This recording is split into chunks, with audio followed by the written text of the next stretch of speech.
UP में 9 सीटों पर उपचुनाव होना है, किसके सिर सजेगा ताज। आज के वीडियो में आपको 9 सीटों के बारे में जुटाई जानकारी बताएंगे।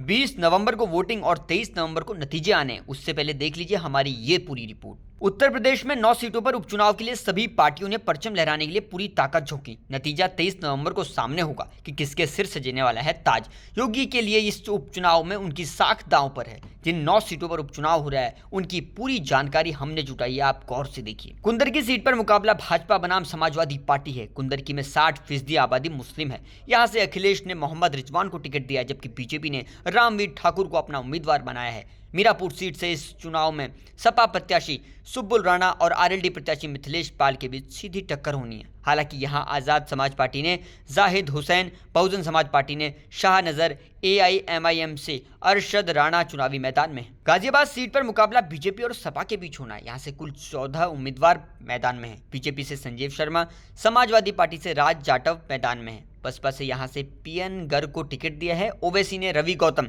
आजाद समाज पार्टी ने सत्यपाल चौधरी को चुनावी मैदान में उतारा है। फूलपुर सीट से बीजेपी ने दीपक पटेल पर दांव लगाया है, जिनकी मां केसरी देवी पूर्व सांसद भी रह चुकी हैं। बसपा ने जितेंद्र कुमार को और चंद्रशेखर आजाद ने शाहिद अख्तर खान को मैदान में उतारा है। जातिगत समीकरण पर निर्भर यह चुनाव बीजेपी, सपा, बसपा किसी के लिए भी इतना आसान नहीं होगा। फूलपुर विधानसभा सीट पर जाति समीकरण ही सबसे अहम फैक्टर होता है। यहाँ यादव वोटर्स, दलित, मुस्लिम और कुर्मी निर्णायक भूमिका में रहते हैं। कटेरी विधानसभा सीट पर भाजपा, सपा, बसपा के बीच त्रिकोणीय संघर्ष मुकाबला होना है। भाजपा ने पूर्व कैबिनेट मंत्री धर्मराज निषाद को प्रत्याशी बनाया है, जबकि सपा ने सांसद लालजी वर्मा की पत्नी शोभावती वर्मा को मैदान में उतारा है। बसपा की तरफ से अमित वर्मा मैदान में है, जो कांग्रेस छोड़कर आए हैं। बीजेपी के धर्मराज निषाद की ये परंपरागत सीट मानी जा रही है। धर्मराज कटेहरी से 3 बार के विधायक रह चुके हैं।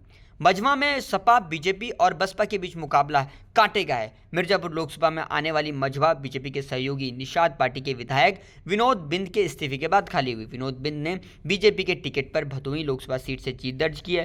खैर सीट से सपा और भाजपा में सीधा मुकाबला होने की संभावना है। लोकसभा चुनाव में मिली जीत की वजह से बीजेपी विधायक अनूप प्रधान अलीगढ़ के खैर सीट से इस्तीफा दे दिया था।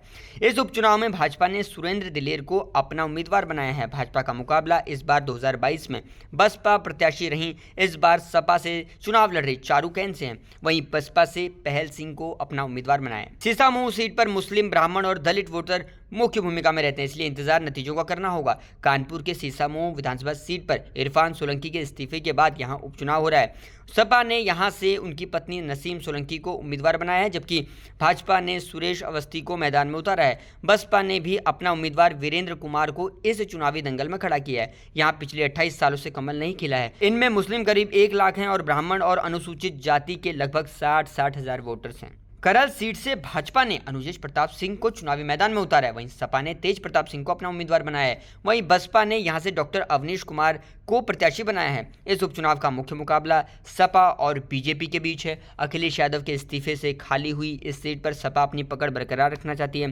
जबकि भाजपा यहां जीत दर्ज कर करहल में मिथक तोड़ने का काम कर सकती है। दिलचस्प किस्सा समाजवादी पार्टी की तरफ से आया। सपा ने चुनाव आयोग से एक अजीबोगरीब मांग रख दी। सपा ने एक चिट्ठी लिखकर मांग की, मुस्लिम महिलाएं अगर बुर्का पहनकर मतदान केंद्र आती हैं तो पुलिस या अन्य सुरक्षा बलों को हस्तक्षेप करने का अधिकार नहीं होना चाहिए। ऐसी महिलाएं अपनी पहचान साबित करने के लिए अन्य तरीकों का इस्तेमाल कर सकती हैं। इनके मुताबिक चुनाव आयोग की ओर से वोटर की पूरी पहचान के बाद ही उन्हें मतदान का अधिकार दिया जाता है। ऐसे में समाजवादी पार्टी की ओर से होने वाली मांग पर सवाल उठने लगे हैं। कैबिनेट मंत्री गिरिराज सिंह ने क्या कहा, जरा सुनिए। इसीलिए एक रहोगे तो सेफ रहोगे, बटोगे तो कटोगे। ये लोग हमें बांटने को कांग्रेस तैयार है, इसलिए हमें बचना चाहिए। अब वोट देने के समय कल अपने बच्चों के भविष्य, अपनी बहु बेटियों की इज्जत के लिए हमें सतर्क रहना। यूपी उपचुनाव में योगी ने वोटों का बिखराव ना हो, इसके लिए नारा दिया, बटेंगे तो कटेंगे।